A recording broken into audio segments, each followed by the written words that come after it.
बहुत बहुत स्वागत है आपका डॉक्टर राजा पाठक जी। पहले तो आपको बहुत ढेर सारी बधाई IUCT ज्वाइन करने के लिए। सभी विद्यार्थियों को बता दें कि आपके काउंसलर राजा पाठक फेवरेट काउंसलर जो है, पहले संपूर्णानंद संस्कृत विश्वविद्यालय में थे असिस्टेंट प्रोफेसर। अब इन्होंने university inter university consortium for teacher education join किया है। बहुत ही रेप्यूटेड सेंट्रल गवर्नमेंट का संस्थान है। और आज से हम सेकेंड ईयर की काउंसलिंग स्टार्ट कर रहे हैं। आप सभी ने फर्स्ट ईयर की काउंसलिंग जरूर ज्वाइन की होगी और फर्स्ट ईयर की काउंसलिंग के सारे recorded videos IGNOU regional centre Varanasi के यूट्यूब चैनल पर अवेलेबल हैं। तो वहां से आप फर्स्ट ईयर की काउंसलिंग के वीडियोस देख सकते हैं। हम इन काउंसलिंग्स को भी रिकॉर्ड करने की कोशिश कर रहे हैं, रिकॉर्ड हो रहे हैं। और ये काउंसलिंग की रिकॉर्डिंग भी आपको इग्नू रीजनल सेंटर वाराणसी की यूट्यूब चैनल पर आपको मिल जाएंगे। फ्यूचर में आप उसको रेफरेंस के रूप में यूज कर सकते हैं। दो चार महत्वपूर्ण बातें हैं, दो तीन जो मैं आपको बता दूं कि आप सभी बहुत मैच्योर्ड हमारे लर्नर हैं। तो दो तीन बातें हैं, जैसे कि इस प्लेटफॉर्म का, काउंसलिंग प्लेटफॉर्म का इस्तेमाल कोई व्हाट्सएप ग्रुप या बाकी चीजें के लिए ना किया जाए तो बेहतर है, क्योंकि कुछ ऐसे बाहर के एलिमेंट होते हैं जो अक्सर कोई व्हाट्सएप ग्रुप बनाते हैं और उसका मिसयूज करते हैं। तो अगर आपके कोई सवाल हैं तो चैट बॉक्स में आप लिखें, आप वहाँ सवाल पूछें। काउंसलिंग को बीच में इंटरप्ट करना करें प्लीज। अगर डॉक्टर राजा पाठक जी पढ़ा लेंगे, उसके बाद हर काउंसलिंग के अंत में डॉक्टर साहब आपको सवाल पूछने का मौका देंगे। आप सवाल पूछें और वो आपके सवालों के जवाब देंगे। तो ये एक बात हो गई। और सिलेबस कोशिश करें आप पहले से पढ़ के आएं, जिससे आपको ज्यादा चीजें समझने में आसानी होगी। और एक बहुत इंपॉर्टेंट बात ये है कि सेकेंड ईयर का ज्यादातर सिलेबस जो है, जो बुक्स स्टडी मटेरियल्स जो है, वो डॉक्टर राजा पाठक जी ने ही लिखे हैं। तो एक तरीके से जिन्होंने वो किताबें लिखी हैं, आपको उन्हीं से पढ़ने का आज सौभाग्य मिल रहा है। तो वो ज्यादा बेहतर तरीके से आपको और पढ़ा पाएंगे। तो मेरा अनुरोध आपसे है कि आप इन क्लासेस में लगातार उपस्थित रहें, और जिससे कि हमारा भी उत्साह बढ़े, ये क्लासेस हम और ज्यादा से ज्यादा करा सकें। तो आप सभी से अनुरोध है कि आप जुड़ें और क्लासेस करें। मैं आपके साथ जुड़ा हुआ हूँ। मैं अपना परिचय दे दूं, मैं डॉक्टर उपेंद्र त्रिपाठी, क्षेत्रीय निदेशक हूँ इग्नू क्षेत्रीय केंद्र वाराणसी से। तो आप सभी के सहयोग के लिए मैं उपलब्ध हूँ। और अब मैं डॉक्टर राजा पाठक जी को आमंत्रित करता हूँ कि आप अपनी काउंसलिंग क्लासेस शुरू करें। डॉक्टर राजा पाठक जी। सादर प्रणाम सर। लीला गलल लुलल लोला काल व्याल विलासिने गणेशाय नमो नीला कमलामल कांतये, गणेशाय नमो नीला कमलामल कांतये। इग्नू के इस ऑनलाइन काउंसलिंग क्लासेस में, जो कि MAJY का काउंसलिंग क्लास है, मैं इसमें आप सभी छात्रों का, सभी प्रतिभागियों का, सभी ज्योतिषानुरागियों का हार्दिक स्वागत एवं अभिनंदन करता हूं। मैं आज, जैसा कि हम जानते हैं कि यह जो है सेकेंड ईयर का आज पहली कक्षा में ले रहा हूं, तो मैं पुनः इसके लिए धन्यवाद ज्ञापित करता हूं उपेंद्र नाथ त्रिपाठी सर का, जो कि हमारे रीजनल डायरेक्टर हैं। और आपका इतना ज़्यादा कोऑपरेशन मिला, जिसके कारण से मैं ये क्लासेस ले पा रहा हूं और सर लेने में सक्षम हूं। तो इसके लिए मैं पुनः आपके प्रति भी प्रणति निवेदित करता हूं। और आज जो है हम एक ज्योतिष शास्त्र की जिस यात्रा को शुरू करने वाले हैं, तो आपने प्रथम वर्ष में जो है पुस्तकों को पढ़ा, उसमें बहुत सारी चीजें आपने बेसिक लेवल पे ही आपने क्लियर कर ली हैं। जैसे कि ज्योतिष क्या है, ज्योतिष शास्त्र के कितने स्कंद हैं, कितने ब्रांचेज हैं, और इसी के साथ आपने देखा कि जो है पंचांग क्या है, तिथि क्या है, नक्षत्र क्या है, वार क्या है, योगकरण इत्यादि जो तमाम आधारभूत चीजें हैं ज्योतिष शास्त्र की, उन सभी के संबंध में आपने जो है जानकारी प्राप्त की। इसी के साथ आपने जो है अन्य भी तथ्यों को पढ़ा। लेकिन यह जो द्वितीय वर्ष का पाठ्यक्रम है, यानी जहां हम आज शुरू कर रहे हैं काउंसलिंग, MA JY 005, तो आप जानते होंगे कि यह जो द्वितीय वर्ष का पाठ्यक्रम है आपका, जो सेकेंड ईयर का जो स्टडी मटेरियल है, ये ज्योतिष के उन तथ्यों से आपको अवगत कराएगा, मुझे लगता है जिनके बारे में या तो थोड़ा सा आप शुरू में कम जानते रहे होंगे, या तो कुछ ऐसे तथ्यों को पढ़ेंगे, कुछ ऐसे फैक्ट्स एंड फिगर्स को पढ़ेंगे जो बिल्कुल ही आपके लिए नए भी हो सकते हैं। या हमारे बहुत सारे मित्र ऐसे हैं जिन्होंने इसके पहले भी ज्योतिष को बहुत लंबे समय से अपना समय दिया है और इसका अध्ययन अध्यापन कर रहे हैं। मुझे बड़ी प्रसन्नता होती है कभी-कभी यहाँ आप सभी से चर्चा करते हुए, क्योंकि आप सभी का जो मन है वह निश्चित ही ज्योतिष शास्त्र में निरंतर लगता रहता है। और कई बार ऐसी चर्चाएं होती हैं तो पता लगता है कि कोई-कोई तो ऐसे हैं जो 10 साल से भी ज्योतिष शास्त्र पर अपना समय दे रहे हैं। तो अभी जो MA JY के माध्यम से हम एक सिस्टमैटिक रूप में चल रहे हैं, एक जो है क्रम से हम लोग आगे बढ़ रहे हैं। तो आप जानते हैं कि यह जो MA JY 005 का यह जो पाठ्यक्रम है, यह इसका जो प्रथम खंड है, प्रमुख ज्योतिर्विद एवं उनके सिद्धांत, इसको हम आज यहाँ से शुरू करेंगे। अब प्रमुख ज्योतिर्विद एवं उनके सिद्धांत, इसको पढ़ाने की आवश्यकता क्या पड़ी, थोड़ी सी मैं इस पे चर्चा करता हूं। और क्योंकि ऑलरेडी आपके हर चैप्टर के शुरू में उस चैप्टर का उद्देश्य दिया हुआ है, तो उस उद्देश्य से आपको क्या होगा कि ये बात ज्ञात होगी कि इस चैप्टर को पढ़ने से हमें क्या प्राप्त होगा। दूसरी बात मैं आपसे एक और बताना चाहूंगा कि कई बार ऐसा क्या होता है कि हमें लगता है कि अगर मैंने MA JY 005 का एक चैप्टर पढ़ लिया तो या तो मुझे इतने में ही सारी बातें समझ में आ जाए, या कई बार ऐसा होता है कि कई प्रश्न हमारे दिमाग में बिल्कुल रह जाते हैं, कि जो ऐसा होता है कि बिल्कुल ही समझ में नहीं आया और ये हुआ कि भाई ये हुआ क्या, हम जो पहले जानते थे ऐसा तो नहीं था कि हम कहीं कंफ्यूज हो गए। ये कई बार स्थिति बहुत सारे मेरे छात्रों के सामने आती है जब हम पढ़ना शुरू करते हैं। कई हमारे मित्र ऐसा कहते हैं कि भाई साहब हम तो पहले अच्छा जानते थे, फलित अच्छा करते थे, पर उसके बाद से क्या हुआ, जब से पढ़ना शुरू किया ऐसा लगता है कि थोड़ा जो है सब कंफ्यूजन में जा रहा है मामला। तो आपको मालूम होगा कि एक बार एक गुरुजी थे, उन्होंने अपने शिष्य से कहा कि अब तुम्हारी जो है कक्षा समाप्त होती है, अब अध्ययन जो है तुम्हारा समाप्त होता है, एक काम करो कि तुम जाओ और जा करके पुस्तकों को पढ़ के आना, तुम्हारी परीक्षा जो है मैं लूंगा। तो विद्यार्थी जाता है और जा करके पढ़ के वापस आता है। गुरुजी ने पूछा कि क्या जो है तुम्हें सारे तथ्य समझ में आ गए? तो उसने कहा जी गुरुजी समझ में आ गए। तो गुरुजी कहते हैं कि जाओ एक काम करो, तुम 6 महीना और पढ़ के आओ। विद्यार्थी जाता है, 6 महीना पढ़ के पुनः वापस आता है। 6 महीने बाद गुरुजी फिर से पूछते हैं क्या तुम्हें सारे तथ्य समझ में आ गए? अब विद्यार्थी संशय में है, कहता है गुरुजी 6 महीना पढ़ने के बाद तो ऐसी स्थिति है, लग रहा है कि कुछ कुछ चीजें जो है समझ में नहीं आ रही है, संशयात्मिका स्थिति हो गई है, यानी कंफ्यूज हो रहा हूं बार बार कि ये ऐसा ही होगा या ऐसा होगा। फिर तब गुरुजी कहते हैं ठीक है काम करो, तुम जाओ 6 महीने और पढ़ के आओ। तीसरी बार में जब विद्यार्थी आता है, गुरुजी पूछते हैं क्या हुआ, तुम्हें पूरी बातें समझ में आ गई? विद्यार्थी ने कहा कि गुरुजी ऐसा लग रहा है कि अब पढ़ना मैं शुरू कर रहा हूं। तो गुरुजी ने कहा कि एक काम करो, अब जाओ, अब तुम्हारी विद्या जो है पूरी हो गई है।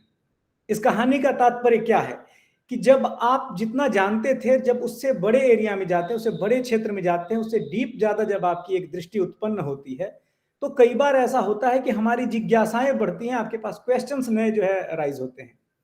तो अब जरूरत है हमें उन क्वेश्चंस को सॉर्ट आउट करने की। वो कैसे होगा? इग्नू ने आपको पढ़ने के लिए एक मार्ग प्रशस्त किया। आप देखेंगे कि हर चैप्टर के अंत में सहायक ग्रंथ भी लिखे होते हैं कि आखिर किन किन बुक्स की मदद से आप पढ़ सकते हैं।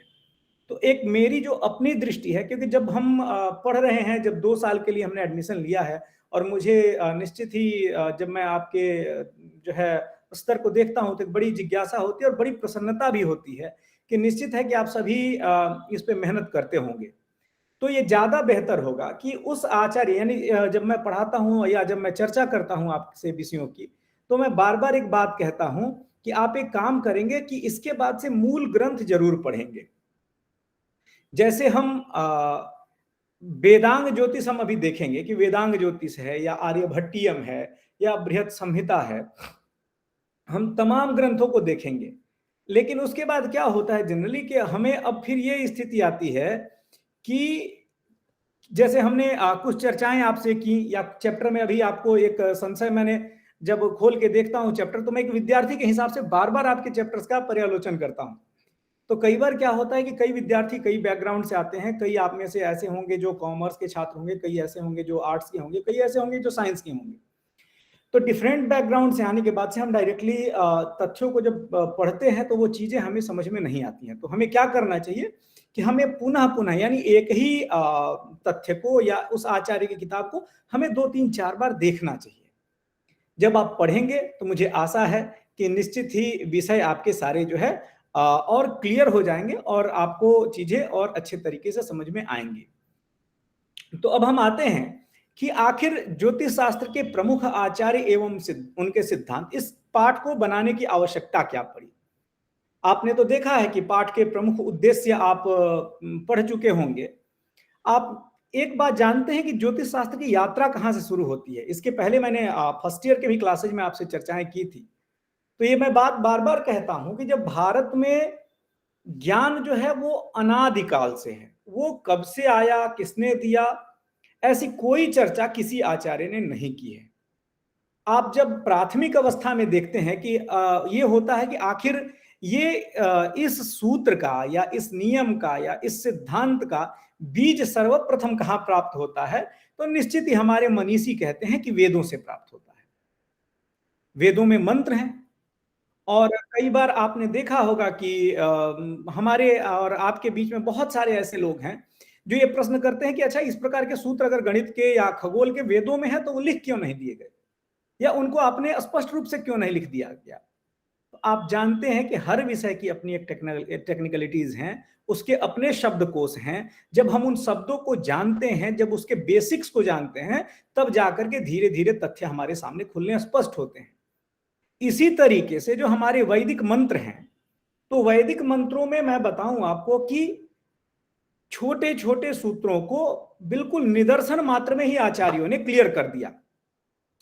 लेकिन जब बात आई कि इन तथ्यों को सिर्फ निदर्शन से ही जो है क्लियर कर दिया, तो बड़े सूत्रों को कैसे उन्होंने बताया। तो एक बात मैं बिल्कुल स्पष्ट रूप से आपसे कहूंगा कि जहां आचार्य प्रौढ़ सूत्र लिखते हैं, वहां आपको सामान्य ज्ञान, यानी आपका जिस स्तर का ज्ञान है उस स्तर के ज्ञान से वहां परिपूर्ति नहीं होगी।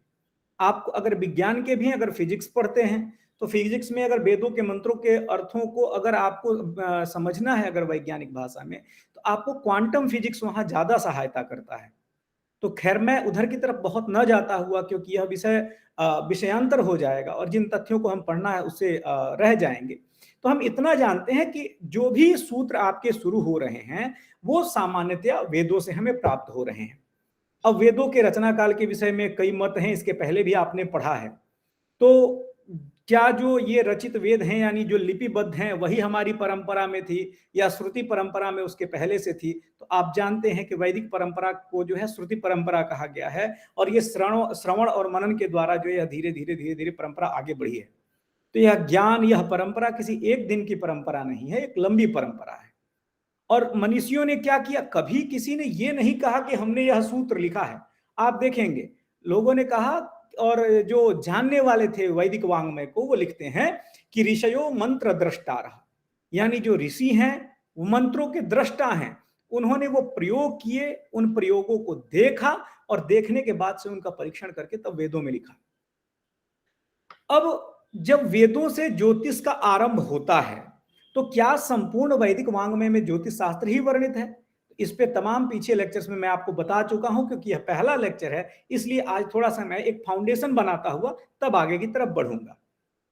तो क्या है कि आप जानते हैं कि वेदों में किसी एक विषय के सूत्र नहीं है। जैसे मैंने आपसे कह दिया कि सहस्र शीर्षा पुरुषः सहस्त्राक्ष सहस्त्रपात, यह जो मंत्र है, यह मंत्र आपको मालूम है कि यह फिजिक्स का एक सूत्र है, और इसको क्वांटम फिजिक्स के द्वारा सिद्ध भी किया जा चुका है। तो ये तो हो गया यहां। दूसरी बात, एकंच दशम च दशम च शतम च शतम च सहस्रम च, यह जो मंत्र है, जहां इदम में अग्न इष्टकाधेनवः यह मंत्र जो है आरंभ होता है, यहां आचार्य 1, 10, 100, सहस्र, 10 सहस्र इत्यादि संख्याओं के माध्यम से परार्ध तक के संख्याओं के स्थानीय मान को बताते हैं। यानी जो दशमलव पद्धति है वो सर्वप्रथम यहां जो है आचार्य वर्णित करते हैं वेद में। यानी आप देखेंगे कि अलग अलग विद्याओं को अनेकों मंत्रों में स्थापित किया गया। अब वहां किसी एक वैदिक शाखा में या किसी एक जो है वेद में इस तरीके का विधान नहीं किया गया, उसमें अलग अलग विद्याओं के मंत्रों को निहित किया गया। अब ये कठिनाई आई कि हमें जब जो आपका सामान्य सा प्रश्न होता है कि तो फिर इसको हम कैसे समझ पाएंगे, तब कहा कि अच्छा ठीक है, इन सिद्धांतों को समझने के लिए अलग अलग 6 वेदांगों की रचना की गई। उन्हीं 6 वेदांगों में आप जानते हैं कि ज्योतिष शास्त्र को नेत्र की संज्ञा दी गई है। यानी ज्योतिष शास्त्र क्या है, उस जो है काल पुरुष का या उस वेद पुरुष का नेत्र है, यानी आंख है। अब आंख का काम है देखना, और देखने के बाद से उन सब चीजों को दिमाग को समझाना। अब जब आंख देखेगा तो क्या देखेगा भाई, दिग्देश काल, 3 चीजों को देखेगा, और दिग्देश काल पे जो प्रभाव होंगे उनको देखेगा। तो इन तमाम तथ्यों को समझने के लिए आचार्यों ने जिस वेदांग की रचना की उसका नाम रखा ज्योतिष शास्त्र। और उस ज्योतिष शास्त्र में अलग अलग जब अनुसंधान होने शुरू हुए, उसका जब विकास शुरू हुआ, तो यह ज्योतिष शास्त्र अलग अलग स्कंधों में बटा। स्कंध कहने का मतलब क्या था कि ब्रांचेज और सब ब्रांचेज में ये क्या हो रहा है, यहां डिवाइड हो रहा है। अब जब ब्रांचेज और सब ब्रांचेज में डिवाइड हो रहा है तो क्या किया गया कि सबसे पहले इसको मोटे तौर पे 3 भागों में बांट दिया गया। ये ज्योतिष शास्त्र के 3 जो ब्रांच बने वो बने आपको सिद्धांत संहिता होरा। ये अब कहेंगे कि आखिर ये सिद्धांत संहिता होरा की परिभाषा कहां आ रही है, क्योंकि कई जगह तो ये भी आया है कि पंचस्कंधात्मक मिदम, और 5 स्कंध का भी इसको कहा गया है, जिसमें केरली और शकुन को जोड़ लेने से 5 स्कंध हो जाते हैं। तो इसकी जो सबसे पहली जो परिभाषा आपको मिलती है वह आचार्य वराह मिहिर के बृहद संहिता में आप देखेंगे, पहले ही अध्याय में जो है सिद्धांत संहिता और होरा की अलग अलग परिभाषाएं दी गई हैं। तो ये एक परंपरा शुरू होती है। फिर जो है आते आते क्या होता है कि परिभाषाओं में और परिष्कार शुरू होता है, और इन सिद्धांत संहिता और होरा इन तीनों ही स्कंधों में, यानी इन 3 ब्रांचों में और भी सारे सब ब्रांचेज जो है आपके डेवलप होते हैं। तो अब क्या होता है कि एक लंबी परंपरा, एक लंबी जो है ब्रांचेज, सब ब्रांचेज की शाखाएं इसमें जो है प्रसरित होती हैं, जिसमें कि आपको आर्किटेक्चर है, फिर जो है आपके साथ में वृक्षायुर्वेद है, इसी के साथ आपको जो है मेट्रोलॉजी है, फिर इसके साथ में आपको एग्रीकल्चर है, एग्रोनॉमी है। ये तमाम सब्जेक्ट्स आपके ज्योतिष शास्त्र केवल संहिता स्कंध से निकलते हैं। तो क्या निकलते हैं ऐसा कह देने से मान लेना होगा, या हमें तथ्यों को परखना होगा, या हमें पुनः जो है उसको सत्यापित करना होगा, शोध करना होगा। तो जाहिर सी बात है, अभी जब मैं चर्चा करूंगा तो उन ग्रंथों के भी नाम बताऊंगा कि किन किन ग्रंथों में इन इन विधाओं की चर्चा हुई, और जिन जिन आचार्यों की हम आज चर्चा करेंगे उनके हिसाब से हम आगे बढ़ेंगे कि कैसे इन्होंने इस विद्या को आगे बढ़ाया। अब आपका जो चैप्टर है उस चैप्टर का नाम है ज्योतिष शास्त्र के प्रमुख आचार्य। अब प्रमुख आचार्यों में सबसे पहला नाम आप देखेंगे कि हम लोगों ने जो है अपने पुस्तक में पढ़ा है, सबसे पहला चैप्टर वह महात्मा लगध का नाम है। अब जब महात्मा लगध की चर्चा आती है तो क्या सबसे पहले आचार्य महात्मा लगध थे, या महात्मा लगध के पूर्ववर्ती भी कोई आचार्य रहे? और महात्मा लगध के बाद आप देखेंगे कि सीधे सीधे हम आर्यभट्ट को पढ़ रहे हैं, और महात्मा लगध और आर्यभट्ट के बीच में अगर आप देखेंगे तो लगभग 1800 वर्षों का अंतर है। महात्मा लगध जो है आपको 1400 ईसा पूर्व आते हैं। इसमें कई मतांतर हैं। ये जब हम वेदांग ज्योतिष के काल को निर्धारित करते हैं तो ये 300 ईसा पूर्व से लेकर के और इधर जो है आपको करीब करीब 1400 ईसा पूर्व तक का समय कई आचार्यों ने अलग अलग प्रक्रिया से उसको निर्धारित किया है। इवन जब आप देखेंगे तो वेदांग ज्योतिष से भी जब काल निर्धारित करेंगे उसमें दिए हुए ग्रह नक्षत्रों के मान के हिसाब से तो आपको लगभग 1400 ईसा पूर्व पड़ेगा। अब क्या होता है कि ये जो आपको वेदांग ज्योतिष जो आपका सर्वप्रथम ग्रंथ है जिसकी हम चर्चा कर रहे हैं, तो लिखित रूप में हमें सर्वप्रथम जो है ज्योतिष शास्त्र का यह ग्रंथ प्राप्त होता है। इसके पूर्व में भी ग्रंथ रहे होंगे, लेकिन उन ग्रंथों का अलग से प्राप्तिकरण अभी तक जो है हमारे आधुनिक आचार्यों को नहीं हुआ, या हमारे आधुनिक पीढ़ी को नहीं हो सकी। तो यह जो आचार्य परंपरा में जब आप देखेंगे, क्योंकि इसके पहले 18 प्रवर्तक आचार्य हैं ज्योतिष शास्त्र के, अष्टादश जो है उसके प्रवर्तक हैं, जो ज्योतिष शास्त्र का जो है ज्योतिष शास्त्र की परंपरा को आगे बढ़ाते हैं। भगवान सूर्य से जहां यह परंपरा आरंभ होती है, इसके बाद से हमारे आधुनिक आचार्य परंपरा तक यह आती है।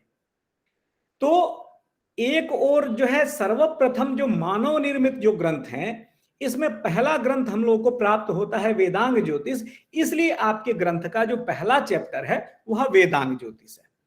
अब वेदांग ज्योतिष नामक ग्रंथ में अब क्या है, कौन कौन सी चीजें हैं, कैसे हमें इसको पढ़ना है, कैसे समझना है, तो हम इसको एक एक क्रम से अब आगे बढ़ेंगे।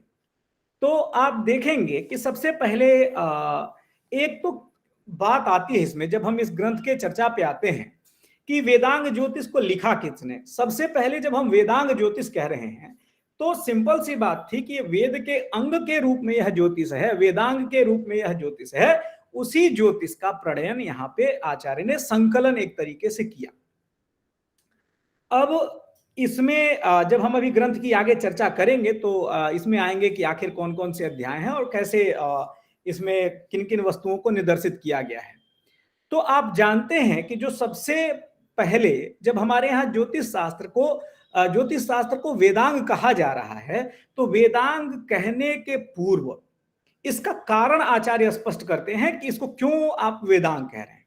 तो वो कहते हैं कि वेदास्तावद यज्ञ कर्म प्रवृत्ता यज्ञा प्रोक्तास्ते तु कालाश्रयेण शास्त्रादस्मात् काल बोधो यतः स्यात् वेदांगत्वं ज्योतिषस्योक्तमस्मात्। अर्थात वेदों का प्रणयन जो है किया गया है यज्ञ कर्म की सिद्धि के लिए। अब ये यज्ञ क्या है, इस पे अन्यान्य जो है आप चर्चाएं हैं। कई बार जो है आप देखेंगे कि हम जो अर्थ समझते हैं कहीं ना कहीं उसका बहुत ही दूर अर्थ होता है। अभी एक दो घटनाएं ऐसी हमारे साथ भी हुई कि मैं किसी तथ्य का अलग अर्थ समझता हूं, और जब अध्ययन करके जब आदमी व्यक्ति उसके अंदर जाता है ना, एक दूसरा ही परिदृश्य आपके सामने आता है। तो जो हमारे यहाँ यज्ञ हैं वो यज्ञ आपको त्याग करना सिखाते हैं। वो कहते हैं ना कि इदम देवाय नमः, या इदम राष्ट्राय स्वाहा इदम नमः, है ना, राष्ट्र के लिए जो मैं यह कर रहा हूं वह त्याग कर रहा हूं, यह मेरे लिए नहीं है। तो जो हमारे यहाँ वैदिक संहिताएं हैं या जो वेद हैं, वेद का जो है उद्देश्य था यज्ञ कर्म का प्रतिपादन। अब फिर कहते हैं आचार्य कि यज्ञाः प्रोक्ताः ते तु कालाश्रयेण। जो यज्ञ कहे गए कि किस यज्ञ को कब संपादित करना है, तो वो यज्ञों का काल निर्धारित किया गया। यज्ञाः प्रोक्ताः, ये यज्ञाः प्रोक्ताः ते खलु कालाश्रयेण प्रोक्ताः। यानी जिन यज्ञों को बताया गया है वो यज्ञ काल के आश्रय हैं, उन्हें एक निश्चित समय में ही करना है। जैसे आप एक छोटा सा उदाहरण लें कि अगर आपको धान लगाना है उसके लिए एक ऋतु निर्धारित है, आपको जो है गेहूं लगाना है उसके लिए एक ऋतु निर्धारित है। इसी तरीके से जो आपको कर्म करने हैं, जो क्रियाएं करनी है, हम अगर पौधा किसी भी ऋतु में लगाएंगे लगेगा, लेकिन वो फल कब देगा? वो फल देगा वह अपने एक निश्चित समय में। तो यह जो यज्ञ बताए गए हैं, इन यज्ञों का जो कहते हैं कि जो यज्ञ है उनको संपादित कब करना है, उनका संपादन कब होना है, उसके लिए एक निश्चित काल को निर्धारित किया गया है। यानी वह उसी काल विशेष में यह सारे के सारे हमारे जो यज्ञ हैं वह संपादित होंगे। यहां तक आपको बात समझ में आ गई? तो कहते हैं कि शास्त्राद अस्मात् काल बोधो यतः, अस्मादेव शास्त्रात् काल बोधः। इसी शास्त्र से ही काल का बोध होता है, यानी काल का ज्ञान होता है। इसीलिए इसको क्या कहते हैं? वेदांग कहते हैं। अब जब इसकी बात आ गई, यानी जब सबसे पहले यज्ञों का निर्धारण और उन यज्ञों को संपादित करने के लिए काल का निर्धारण जहां करना है, इसी को आधारित करके जो देखेंगे आप, सर्वप्रथम ग्रंथ आपके पास वेदांग ज्योतिष आ रहा है, तो इसी ग्रंथ में सर्वप्रथम इन्हीं प्रारंभिक वस्तुओं की चर्चा आचार्य कर रहे हैं। अब आखिर इस ग्रंथ को लिखा किसने? तो जब आप अपने जो है पुस्तक में आप देखेंगे, जब आगे बढ़ेंगे तो आचार्य वहां लिखते हैं कि प्रणम्य शिरसा कालम अभिवाद्यम सरस्वतीम काल ज्ञानम प्रवक्ष्यामि लगधस्य महात्मनः। यहां लगध नामक जो है महात्मा, लगध नामक मुनि, लगध नामक ऋषि की चर्चा है, जिन्होंने जो कहते कि काल ज्ञानम प्रवक्ष्यामि, अहम लगध महात्मनः काल ज्ञानम प्रवक्ष्यामि। मैं जो लगध नामक महात्मा हूं वह क्या करता हूं, काल के ज्ञान को कहता हूं, यानी काल का ज्ञान किस प्रकार से होगा इसको बताता हूं। एक श्लोक में जो है यह श्लोक जो है ये ऋग पाठ का है, श्लोक संख्या लगभग 2 है, आप जानते हैं। और इसी के बाद से इस ग्रंथ के समाप्ति में भी आचार्य जो है यहाँ पे लगधो ब्रवीत कह के इस ग्रंथ को अपने पूर्णता की तरफ ले जाते हैं। अब ये तो बात यहाँ पे क्लियर हो गई कि इस ग्रंथ को लिखने का कार्य या इस ग्रंथ के संकलन का कार्य या इस ग्रंथ के प्रतिपादन का कार्य यहाँ कौन कर रहा है, तो महात्मा लगध कर रहे हैं। और ये जो है जो मैंने आपसे अंतिम श्लोक कहा वो याजुस पाठ का लगभग जो है 44वां श्लोक है, जहां पे लगध मुनि की चर्चा आई है। अब ये लगध मुनि जो है थे कहाँ के, ये एक चर्चा जो है बड़ी फेमस है। तो इसके देखे होंगे कि जन्म स्थान के बारे में जो चर्चा आती है वह लगभग 34 से 35 डिग्री अक्षांश का जो क्षेत्र है वह आचार्य अलग अलग प्रमाणों से, अलग अलग जो है तथ्यों से पुष्ट करते हैं कि आचार्य जो है लगध का स्थान जो है वह 34 से 35 डिग्री अक्षांश के करीब है, जो लगभग जो है आप जाने कि प्राचीन काल में जो तक्षशिला नगर था वहां के ही आसपास उसको लगभग माना गया था। इसके बाद से आप एक जानते हैं कि आचार्य स्वयं यानी आचार्य लगध स्वयं अपने ग्रंथ में अपने स्थान की चर्चा नहीं करते हैं। भारतीय ज्योतिष शास्त्र में क्या एक परंपरा रही है कि ये बाद के परंपरा में यह बात देखा गया, जब इधर से ब्रह्मगुप्त और आचार्य भास्कर जब आ रहे हैं तो ये अपने ग्रंथों में अपने जन्म स्थान का उल्लेख, या आर्यभट्ट भी जो है स्वयं करते हैं, लेकिन कितने डिग्री अक्षांश पे रहा, क्योंकि आप जानते हैं कि नगरों के नाम बीच बीच में बदले जाते रहे हैं। भाई जिसकी भारत आप जानते हैं कि एक ऐसी विविधतापूर्ण संस्कृति रही है जिसपे अलग अलग समय में अलग अलग लोगों की दृष्टि पड़ी है। और यहाँ आते हैं बाहरी कई आक्रांता भी आते हैं, कई जो है आपको यहाँ लोग घूमने भी आते हैं, यात्री आते हैं, और उनके वर्णनों से प्राप्त होता है कि जो हमारे यहाँ स्थानों के नाम हैं वह कई बार बदले गए, और इससे सब आप लोग परिचित भी हैं। अब स्थिति क्या होती है कि जब आचार्य अपने स्थान का अगर नाम रखता भी है, कि अगर जैसे अभी हम आर्यभट्ट का प्रसंग पढ़ेंगे, आर्यभट्ट कहते हैं कुसुमपुरे अभ्यर्चितम ज्ञानम।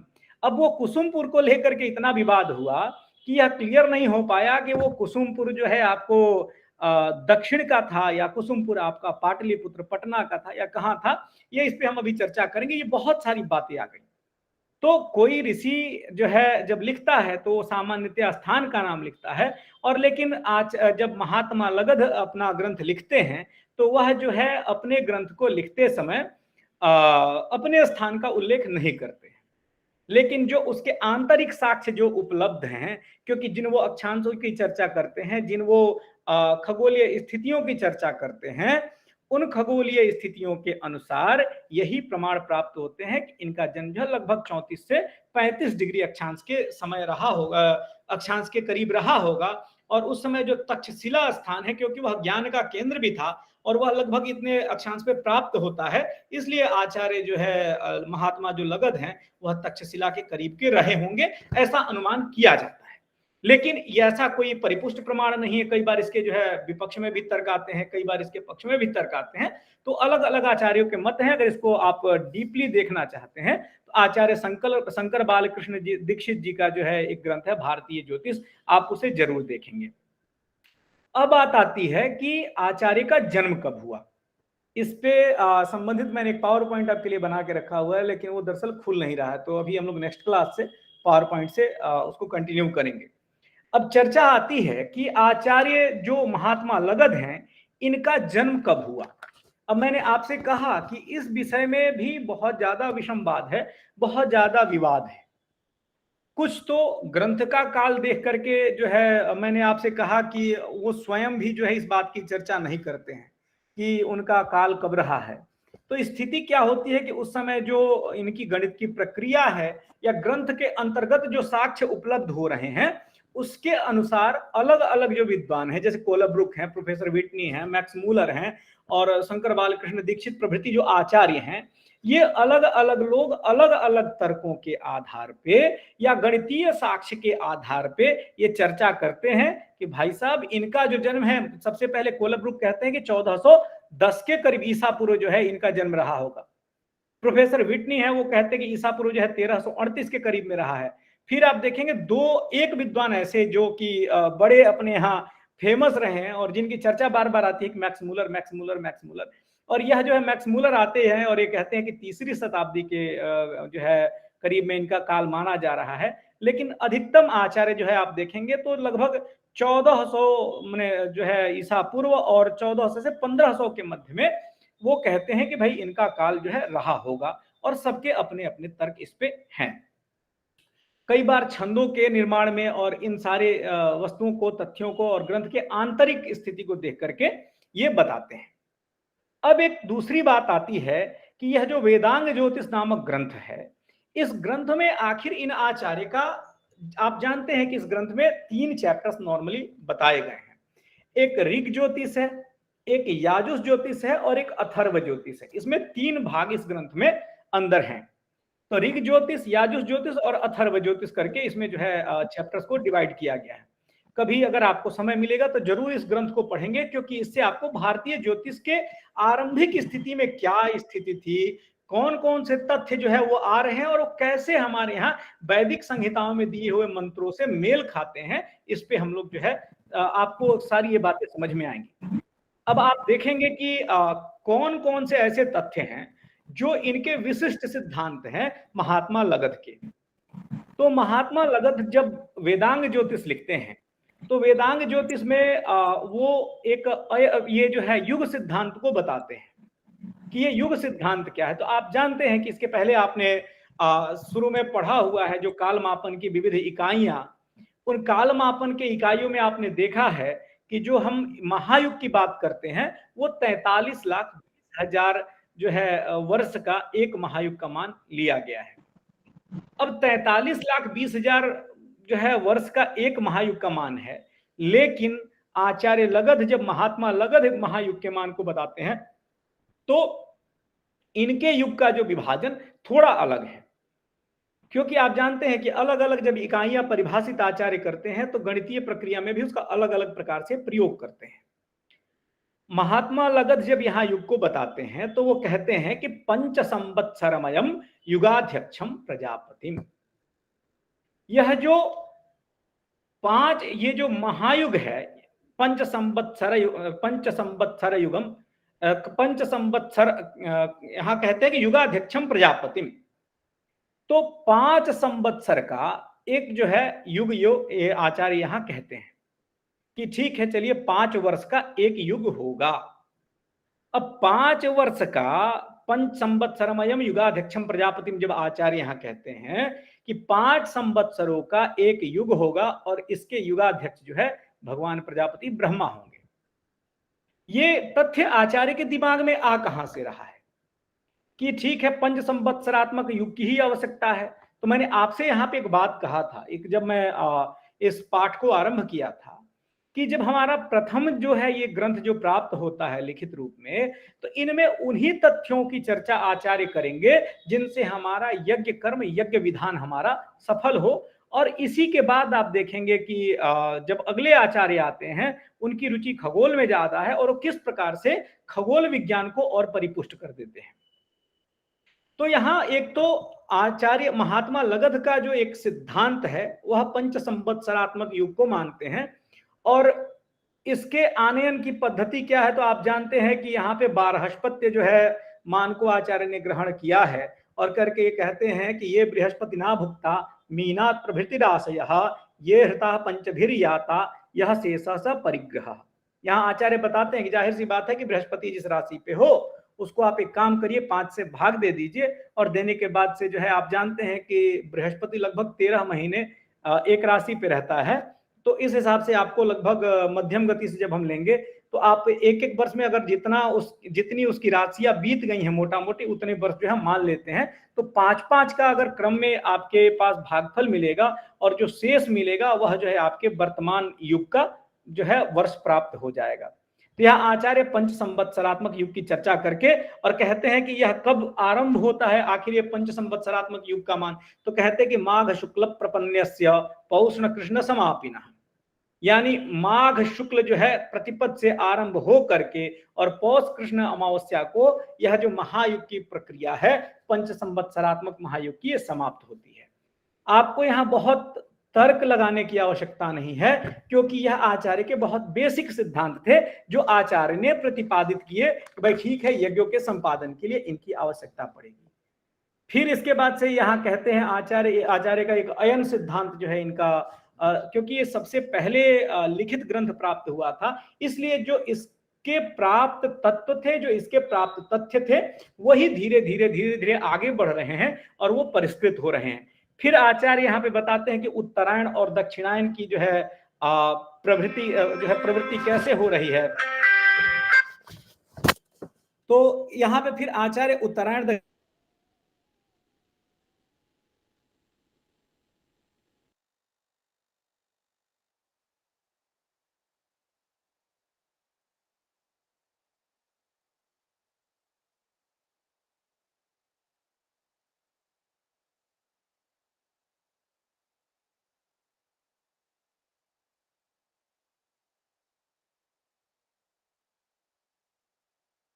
आपको बताया कि इसमें जो है फिर पंच संवत्सरात्मक युग की जो चर्चा हो रही है यहाँ पे, उसके बाद से वहां से ही अयन सिद्धांत जो है फिर आचार्य बताते हैं कि युग यानी युग से जो छोटा अमाउंट था वर्ष, और वर्ष के बाद से वो अयन पे आ जाते हैं। यहाँ पे अभी हम लोग चर्चा कर रहे थे कि फिर यहाँ पंच संवत्सरात्मक युग जो है आचार्य ने इसका चर्चा किया। अब इसकी चर्चा के अनंतर मैंने आपसे कहा था कि आचार्य, क्योंकि यहाँ क्या है कि चीजें अभी आप देखेंगे कि केवल जितना आवश्यक था, आचार्य शुरू में ही कहते हैं कि इस वेदांग ज्योतिष की रचना मैं इसलिए कर रहा हूं कि मैं वैदिक जो यज्ञ होने हैं उन यज्ञों के काल के निर्धारण में मैं सहायता कर सकूं। तो फिर वो अयन सिद्धांत को बताते हैं, क्योंकि कई बार क्या होता है आप जानते हैं कि पहले यज्ञ जो होते थे कई प्रकार के होते थे। इसमें आपको कई तो सत्रयाग हैं और कई जो है अयन भर चलने वाले, यानी कि 6 महीने तक चलने वाले यज्ञ थे, जो कि एक जो है अयन चलते थे, कई जो है 1 वर्ष चलते थे, और कई जो है लंबे कालों तक चलते थे, यानी 5-5 वर्ष तक यज्ञों का विधान था। तो इस प्रकार के यज्ञों के विधान के लिए जिन जिन प्राथमिक चीजों की आवश्यकता थी आचार्य यहाँ पे बताते हैं। अब वो कहते हैं कि प्रपद्येते सर्विष्ठादौ सूर्या चंद्रमशावुदत् सापार्धे दक्षिणार्कस्य माघश्रवणयोः सदा, यानी जब आप कह सकते हैं कि माघ और श्रावण जो मास है, यहां से क्रमशः जो है उत्तरायण और दक्षिणायन की प्रवृत्ति होती है। आचार्य ने बिल्कुल यहाँ इस श्लोक में कहा कि प्रपद्येते स्रविष्ठादौ, स्रविष्ठा नक्षत्र जो है ना, वो घनिष्ठा नक्षत्र को कई जगह वेदों में स्रविष्ठा नाम से संबोधित किया गया है। तो कहते हैं कि घनिष्ठा नक्षत्र के आरंभ में सूर्य और चंद्रमा जो है क्या होते हैं, उत्तर की ओर चलना शुरू करते हैं। मैंने आपसे एक पिछली कक्षाओं में चर्चा की थी कि अपने यहाँ नामों का बड़ा महत्व है। उत्तरायण और दक्षिण अयन कहने का क्या तात्पर्य था? अयन का मतलब होता है अयनम इत्युक्ते गृहम, अयन माने घर। तो आप जानते हैं कि एक वैदिक सिद्धांत है अपने यहाँ जो है, ऐसा आचार्यों का मानना है कि जो हमारा सुमेरु है, यानी जो उत्तर दिशा का जो हमारा स्थान है, उधर देवता निवास करते हैं और दक्षिण में कुमेरु में जो है दैत्य निवास करते हैं। तो भगवान सूर्य जब अपने गृह की तरफ, यानी जब वो क्या करते हैं कि मकर राशि में जब जाते हैं, तो मकर राशि में वो उत्तर की ओर चलना प्रारंभ करते हैं, यानी उत्तर में जो अपना उनका अयन इत्युक्ते घर जो है, उस घर की ओर जाना प्रारंभ करते हैं, इसलिए उत्तर अयन की प्रवृत्ति होती है। और जब दक्षिण की ओर जाना प्रारंभ करते हैं तो दक्षिण जो है इसके जो है दक्षिणायन का आरंभ होता है। फिर जो अन्य शब्द गति अर्थ में भी है कि जब उत्तर की ओर गति हो जाए भगवान सूर्य की, तो उत्तर जो है आप कह सकते हैं कि उत्तरायण कहेंगे, और दक्षिण की ओर हो जाए तो दक्षिणायन कहेंगे। तो शब्दों के महत्व से भी इसके दो प्रकार के अर्थ हो जाएंगे। अब मैंने आपसे कहा कि कहां से उत्तरायण आरंभ होगा, तो कहते हैं कि माघ से, और दक्षिणायन कहां से, कहते हैं कि वो जो है श्रावण मास से, ऐसा आचार्य वहां प्रतिपादित करते हैं। तो यहां अयन के सिद्धांत को बताया, फिर जाकर के छोटे छोटे जो उस समय के मान प्रचलित थे उनको बताया, फिर किस प्रकार से जो है उन 5 वर्षों के अनंतर में ही आप देखेंगे कि वो पर्व का आनयन करते हैं। पर्व का आनयन जैसे हम अभी आपने पढ़ा होगा कि अहरगण एक शब्द आया था, तो जिस प्रकार से अहरगण का आनयन था उसी प्रकार से यहाँ पर्व का आनयन करते हैं, और फिर जो है तिथि नक्षत्र आनयन का भी, तिथि का आनयन करते हैं, और फिर नक्षत्र को भी सामान्य रूप से वहां बताते हैं। उसके पीछे बहुत बड़ी उपपत्ति जो है, अगर आप कहेंगे कि जैसे आप बाद के सिद्धांत ग्रंथों में देखेंगे, उस प्रकार की विस्तृत उपपत्ति नहीं है, बल्कि एक सामान्य उपपत्ति है, आप इसको भी समझ सकते हैं। तो इस प्रकार से आचार्य लगध जो है सामान्य रूप से 3 अध्यायों में उठा करके, और जो है आपको यहाँ जो है वेदांग ज्योतिष को स्थापित करते हैं।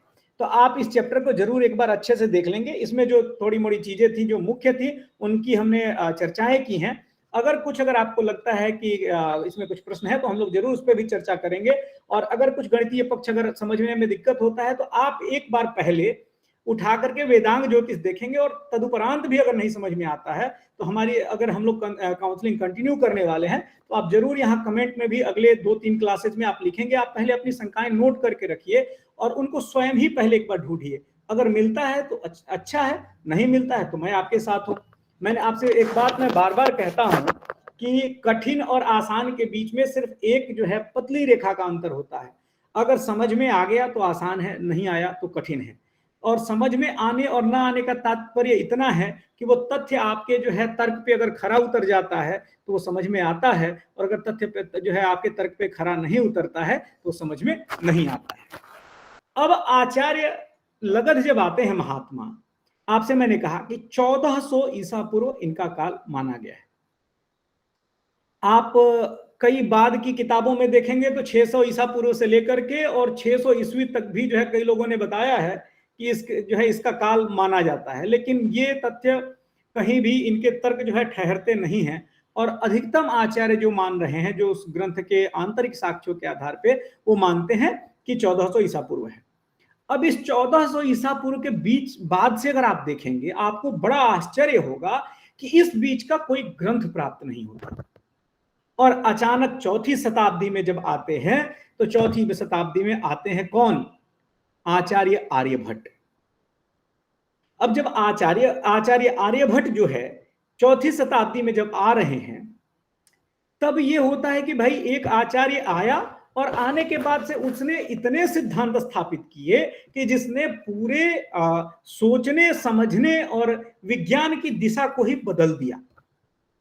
मैंने आपसे कहा था जब इसके पहले की जब कक्षाओं में मैंने चर्चाएं आपसे की थी कि यहां क्या कंडीशन हो रहा है। आप देखेंगे कि आचार्य आर्यभट्ट के आने के बाद से एक परंपरा चलती है।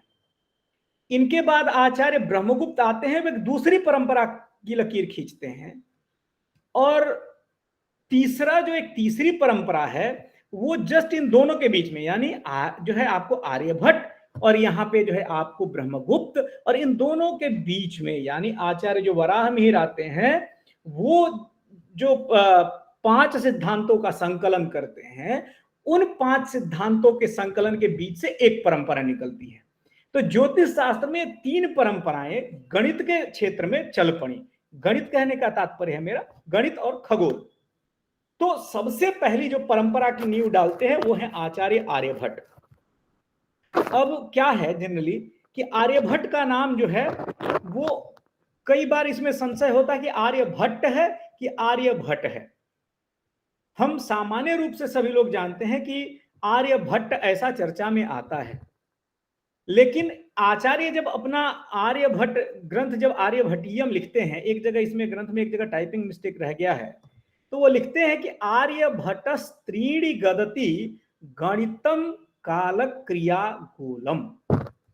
यानी जो आर्यभट्ट हैं वह 3 अध्यायों को लिखते हैं, और वो 3 अध्याय हैं गणित, कालक क्रिया और गोल। आर्यभट्टः त्रीणि गदति गणितम कालक क्रिया गोलम, यानी गणितपाद, कालक क्रियापाद, और तीसरा जो है वह कहते हैं गोलपाद। यानी 3 चैप्टर्स वो अपने किताब में लिख रहे हैं। तो खैर उस पे हम आएंगे। तो सबसे पहले एक संशय रहता है कि आर्यभट्ट का नाम आर्यभट्ट है या आर्यभट्ट है। तो यह दोनों ही नाम परंपरा में प्रचलित हैं। आचार्य आर्यभट्ट जहां स्वयं के नाम का उल्लेख करते हैं वह आर्यभट्ट करते हैं, लेकिन कई बार आचार्य इस पर तर्क देते हैं कि नहीं, कई बार हो सकता है कि वो छंद के कारण से ऐसा उन्होंने लिखा हो। तो ये जो है, लेकिन सामान्य जो उनका लौकिक नाम है वह आर्यभट्ट जो है प्रचलित है, और आचार्य जो अपना नाम सामान्यतः लिखते हैं वह आर्यभट्ट लिखते हैं।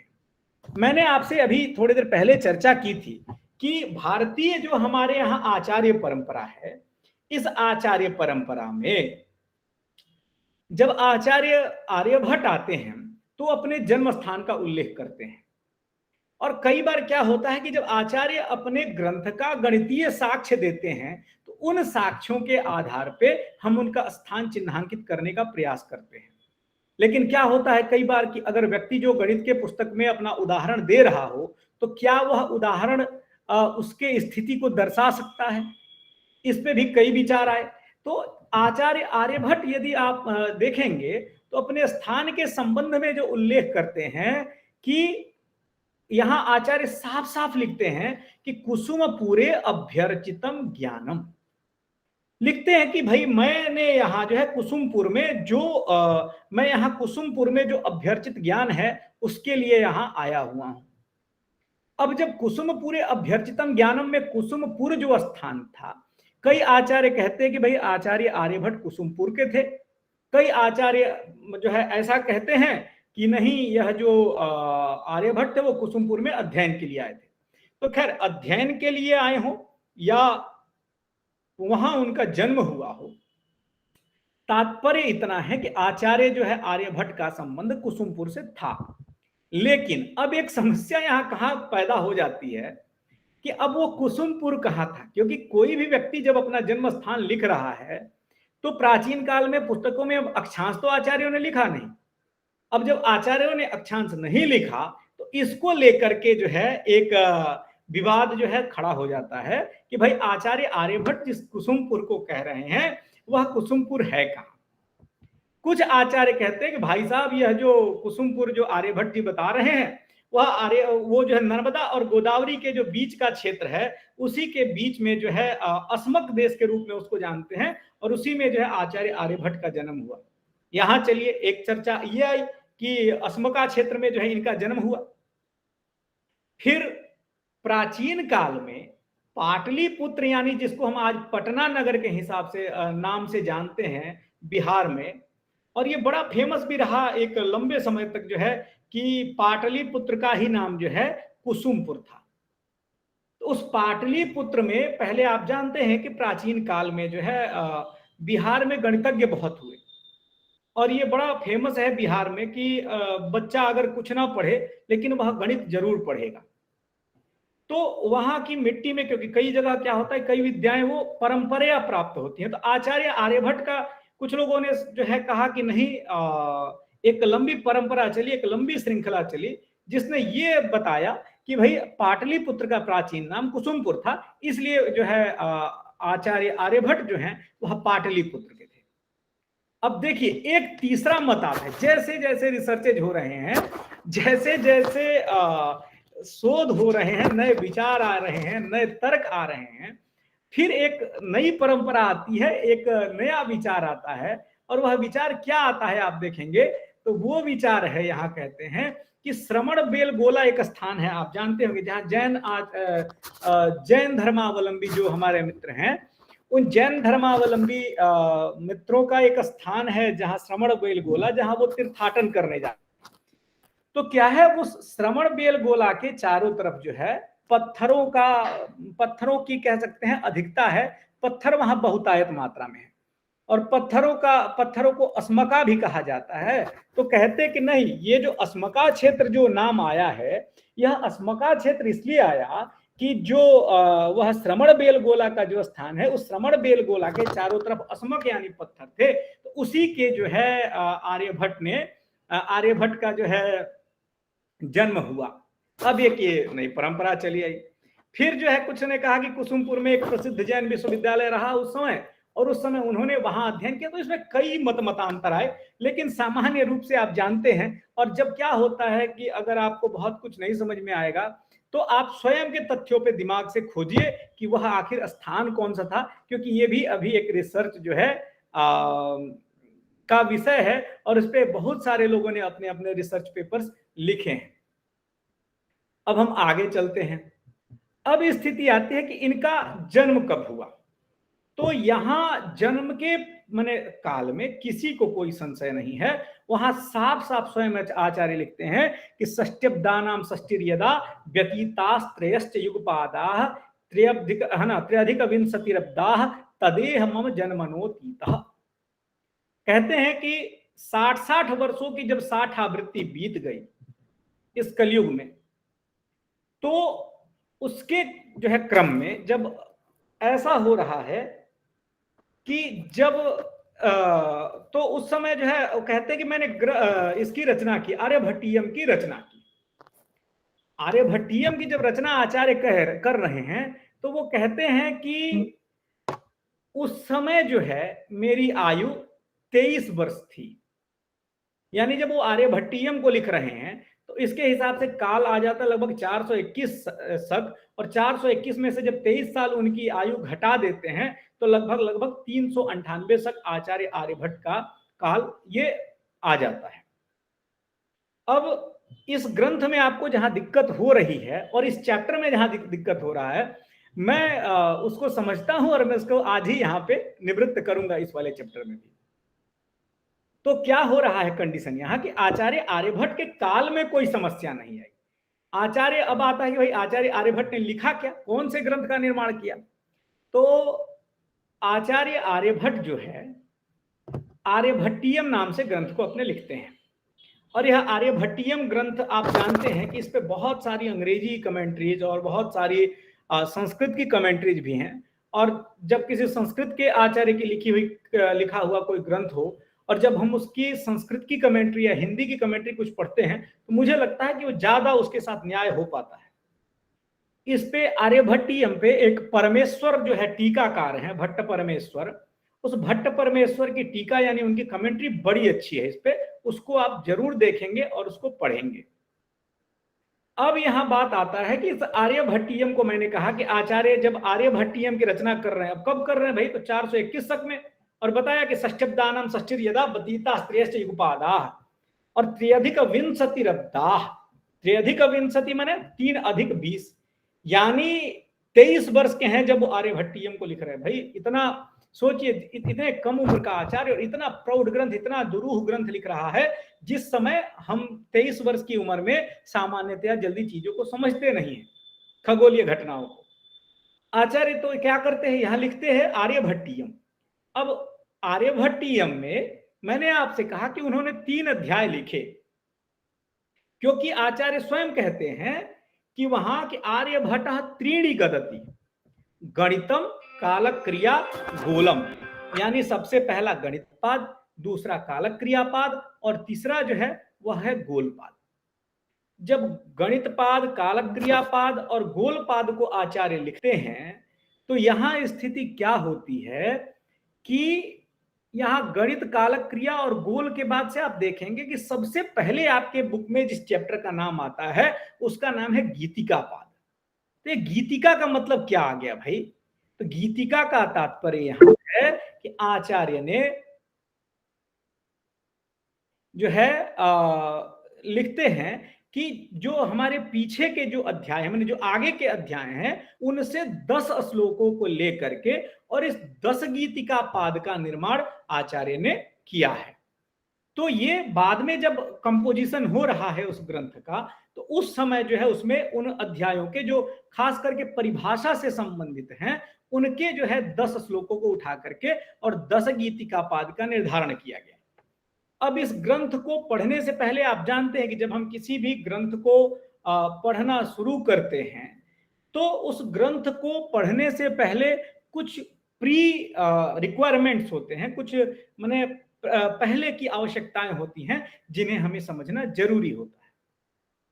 तो आचार्य भी क्या करते हैं कि जब इस ग्रंथ को लिखते हैं आर्यभट्टियम को, तो अपनी एक संख्या पद्धति जो बड़ी विशेष है वो सीधा सीधा वो उसमें लिखते हैं।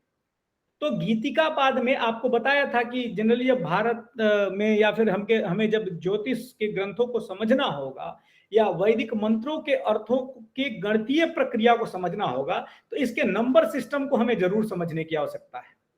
और मैं बार बार इस बात की चर्चा करता हूं कि ये जो नंबर सिस्टम है, इसमें 3 प्रकार के नंबर सिस्टम हैं जो प्रचलित हैं। वो कौन कौन से नंबर सिस्टम भाई? तो एक तो सबसे पहला आर्यभट्ट का आप देखेंगे वर्गाक्षर संख्या पद्धति। ये अवर्गाक्षर संख्या पद्धति या वर्गाक्षर संख्या पद्धति, इसको हम आज समझेंगे। दूसरी जो प्रक्रिया है वह जो है निर्देशांक पद्धति है। मतलब निर्देशांक पद्धति कहने का क्या मतलब हुआ?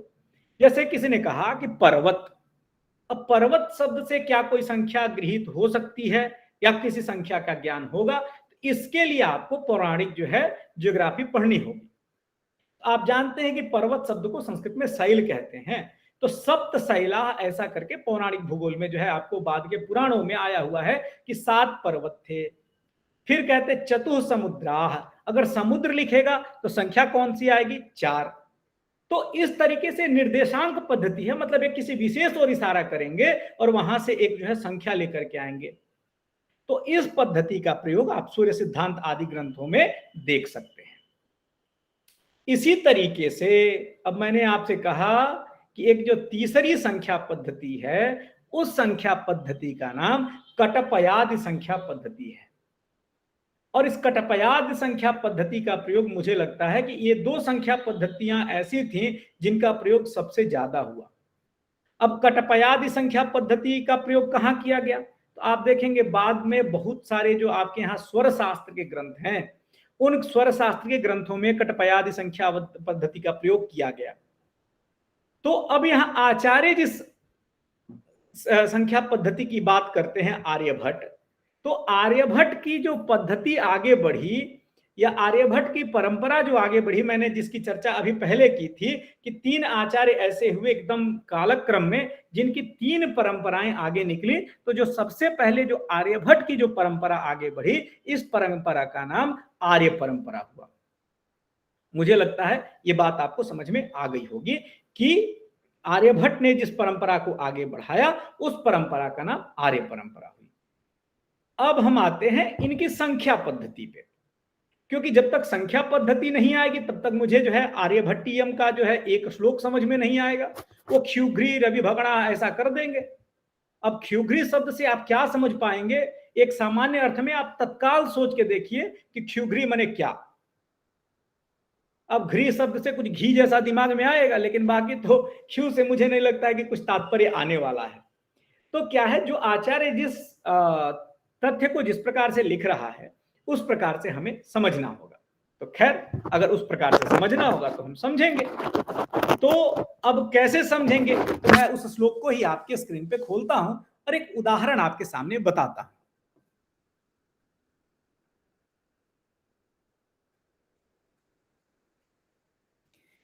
दो सेकेंड आप थोड़ा सा पेशेंस रखेंगे।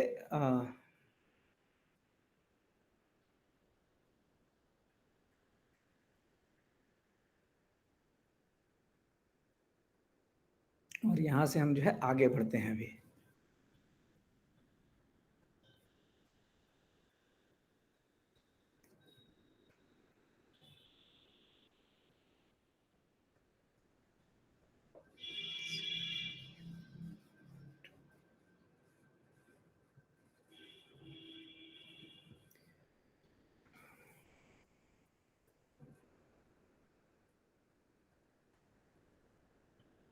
क्योंकि आज आप एक बिल्कुल नया टॉपिक पढ़ने वाले हैं, बहुत आनंद आएगा आपको, स्वयं मिलेगा कि हाँ आज मैं कुछ सीख के जा रहा हूं। तो चलिए, आपके सामने मैं एक स्लाइड शेयर कर रहा हूं, मुझे लग रहा है ये आपको दिखाई दे रहा होगा। दिखाई दे रहा है सभी को? हाँ गुरुजी, दिखाई दे रहे हैं। ठीक। चलिए, अब देखिए, अब ये आप कहेंगे कि सर ये तो पता नहीं क्या संख्या पद्धति है और कैसे इसका प्रयोग करेंगे, और आगे जो आपने उदाहरण लिखा है वो तो बिल्कुल ही समझ में नहीं आया, दिमाग के ऊपर से निकल गया। तो उसको मैं आपको बिल्कुल एकदम पानी की तरह स्पष्ट कराता हूं और देखते हैं कि ये कैसे ये संख्या पद्धति काम कर रही है। तो ये माउस भी आपको दिखाई दे रहा है क्या मेरा? जी गुरुजी। है ना? चले, तो आप देखेंगे कि पहले श्लोक देख लीजिए कि वर्गाक्षराणि वर्गे अवर्गाक्षराणि कात ङ मौ यह खद्विनवके स्वरानव वर्गे नवांत्य वर्गे वा। ठीक है ना? आचार्य क्या लिखते भाई? वर्गाक्षराणि वर्गे। वर्गाक्षराणि कहने का क्या मतलब है कि जो वर्ग के अक्षर हैं। अब आप जानते हैं कि भाई वर्ग हमारे यहाँ कौन कौन से हैं? तो क वर्ग, च वर्ग, ट वर्ग, त वर्ग और प वर्ग। कहने का मतलब एक सीरीज है, क ख ग घ ङ, च छ ज झ ञ, ट ठ ड ढ ण, त थ द ध न, प फ ब भ म। ये आप जानते हैं कि एक सीरीज है। तो कवर्ग कहने का क्या मतलब हुआ? क ख ग घ ङ। ऐसे ही चवर्ग का कहने का क्या मतलब हुआ? तो च छ ज झ ञ। इस तरीके से ये हमारे यहां अलग अलग 5 वर्ग हो गए। यहां तक आपको क्लियर हो गया होगा। तो कहा कि वर्गाक्षराणि वर्गे, यानी वर्गाक्षर जो हैं उनको वर्ग में स्थापित कर दीजिए, यानी क वर्ग, च वर्ग, ट वर्ग, त वर्ग और प वर्ग। ठीक है? और यहां य वर्ग और ये स वर्ग भी आपके सामने है। ठीक है? अब ये आप देखेंगे कि क वर्ग में क्या लिया? तो क मतलब 1, ख मतलब 2, ग मतलब 3, घ मतलब 4 और ङ मतलब 5। ऐसे ही च छ ज झ य, ट ठ ड ढ ढ़, त थ द ध न। ठीक है? और प फ ब भ म यहां तक हम गए तो कहा कि वर्ग 5 हैं। तो ये य वर्ग और स वर्ग क्या है ये भी मैं आपको बताता हूं। तो आचार्य ने कहा कि वर्गाक्षराणि वर्गे, इसको आप इतना दिमाग में रख लीजिए। और दूसरी बात कहते हैं कि अवर्गाक्षराणि अवर्गे। अब अवर्ग को हम अभी देखेंगे, पहले वर्गाक्षराणि वर्गे। यहां तक तो क्लियर हो गया कि जो वर्ग के अक्षर हैं उन वर्ग के अक्षरों को यथावत आपने संख्याओं को लिख दिया 1 से लेकर के और प फ ब भ म तक जाते जाते 25 तक। ठीक है? अब कहते हैं कात ङ मौ यह। कात यानी क से लेकर के और ङ तक यानी 5 हो गए, क ख ग घ ङ। तो ङ पे आके हुआ आपको संख्या क्या मिली? आप देखेंगे टेबल में ङ मतलब 5 और म कितना है? तो प फ ब भ म यानी 25। तो जो कात ङ मौ यह कहने का मतलब है यहां यह जो संख्या है वो क और म को जोड़ देने से जो संख्या प्राप्त होगी वह य वर्ग की होगी। यानी क ख ग घ ङ मतलब 5 और य मने और जो है आपको प फ ब भ म, इसको जोड़ा 25 5 30। यानी यह जो संख्या, यह जो यह अक्षर है इसकी संख्या कितनी हो जाएगी? 30। ऐसे ही र 40, ल 50 और इसके बाद से व जो हो जाता है 60 और फिर स को 70, श को 80, स को 90 और ह जो है आपका वह 100। यहां पर 10-10 की संख्याओं पे जाकर के यह पूर्ण हो जाता है। तो वर्गाक्षराणि वर्गे अवर्गाक्षराणि अवर्गे कात ङ मौ यह। ठीक है? चलिए, यहां तक तो आपको बात समझ में आ गई। नकार और मकार को मिलाकर के य बना। अब एक बात आती है कि ख द्विनव के स्वराह नव वर्गे। अब कहा क्या कि ख मतलब होता है शून्य। फिर पूछेंगे कि सर ये मतलब ख मतलब ये शून्य कहां से आ रहा है? तो ख मतलब होता है आकाश, और जानते हैं कि आकाश को शून्य की संज्ञा दी गई है। तो क्या कहते हैं कि ख द्विनव के स्वराह नव। स्वर कितने हो गए? अब आप नीचे वाले लाइन में देखिए, यहां आते हैं, ये आपको दिखाई दे रहा होगा, है ना? तो कह रहे हैं कि स्वर कितने हैं भाई? तो 1 2 3 4 5 6 7 8 9 स्वराह नव। और कितना कहा? तो ख द्विनव के स्वराह नव वर्गे, यानी 2 शून्य आपने रखा ख द्विनव के स्वराह। और इनको क्या करिए कि वर्ग में बढ़ाते चले जाइए, यानी जो ख का मान है यानी जो शून्य का मान है, यानी अ मतलब 1, ई मतलब 2 जीरो बढ़ाया, ख मतलब 1 के आगे अब क्या करेंगे? 2 2 शून्य बढ़ाएंगे और ये शून्य को कहा कि मल्टीपल की संख्या में बढ़ाएंगे, यानी 2, फिर 2 दूनी 4, फिर जो है 6, फिर 8, फिर 10, फिर 12, फिर 14, फिर 16, ऐसा करके अब बढ़ा लेंगे। तो इन्होंने कहा कि अ मतलब एक, अब ये इन्होंने ये स्वर बता दिए, अ ई उ री ल री ए ऐ ओ औ, ठीक है, यहां तक बात आपको समझ में आ गई। अब क्या कह रहे हैं, इसको कैसे अब हम समझेंगे कि क्या है इसका मतलब, कैसे इसका प्रयोग करेंगे। तो नीचे एक उदाहरण हम इसी को लेते हैं आपके पुस्तक से। ये उदाहरण है, आचार्य लिखते हैं कि सूर्य के भगण के लिए क्षुघ्री लिखा, है ना। और यही उदाहरण मैंने आपको छोड़ा था कि आखिर क्षुघ्री समझने से, क्षुघ्री कहने से क्या संख्या आपके दिमाग में दौड़ रही है, क्या समझ में आ रहा है। तो चलिए हम इसको समझ लेते हैं। अब ये क्षुघ्री है, आप एक चीज आप इसमें देखेंगे, एक छोटा सा टाइपिंग मिस्टेक है, इसको आप सही कर लेंगे। ये जो क्षुघ्री में जो लिखा ना कि खी यू घ्री, उसको जो है खू यू घ्री कर लेंगे, क्षुघ्री है ना, खी की जगह खू करेंगे। अब देखिए क्या करना है, आप देखेंगे कि ख में ई की मात्रा है। किसी का माइक खुला हुआ है, किसी का माइक खुला हुआ है, एक बार निवेदन है कि सभी लोग अपना एक बार माइक ऑफ कर लेंगे। तो क्षुघ्री में मैंने आपने जैसे बताया कि क्षुघ्री में अब पहले खू है, यू है, घ्री है। अब ख में किसकी मात्रा है भाई, ऊ की मात्रा है। आचार्य को लिखना क्या है, 43,20,000। तो 43,20,000 को कैसे लिखेंगे, 40 लाख प्लस 3 लाख प्लस 20,000। बहुत सामान्य सा लिखने का हमारे यहां लिखने की पद्धति है। तो आप देख रहे हैं कि जब आचार्य लिखा तो लिखते क्या है आचार्य, खू यू घ्री। अब खू का मतलब क्या हुआ, तो ख, और यहां आप देखें ऊ में कितने जीरो हैं, 1 2 3 4, ठीक है। तो खू में यानी ख के आगे 4 जीरो, ठीक है। तो ख के आगे जब 4 जीरो लगाया तो इकाई, दहाई, सैकड़ा, हजार, 10,000, यानी कितना हो गया, 20,000। क्लियर हो गई बात कि खू कहने, इस खी को आप अपने पुस्तक में खू बना लेंगे। तो खू हो गया पहला 20,000। अब क्या कहते हैं, यू, यू का मतलब कितना आना चाहिए भाई, तो यू का मतलब है य में ऊ की मात्रा। अब य का मान कितना हुआ, तो मैंने आपसे बताया अभी श्लोक में कि कात ङ मऊ यह, यानी ङ और म को जोड़ देंगे तो य का मान आ जाएगा। तो ङकार हो गया 5 और मकार हो गया आपको कितना, 25। तो 25 5 कितना हो गया, 30, यानी य का मान कितना हो गया, 30। हमने 30 लिख दिया। और इस य में एक और आप देख रहे होंगे मात्रा लगी है क्या, उकार की, यू। उकार का मतलब कितना जीरो हमें लेना है, 4 जीरो।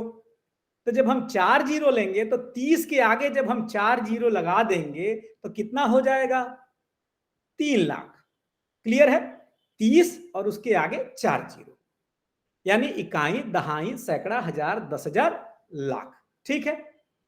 तो खू मतलब जो है 20,000 और यू मतलब 3 लाख। अब आ जाइए घ्री, तो घ्री का मतलब कितना होगा भाई, तो घ है।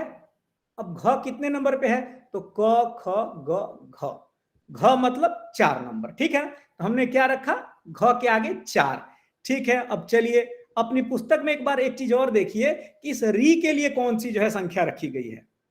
तो री में आप देखिए 1 2 3 4 5।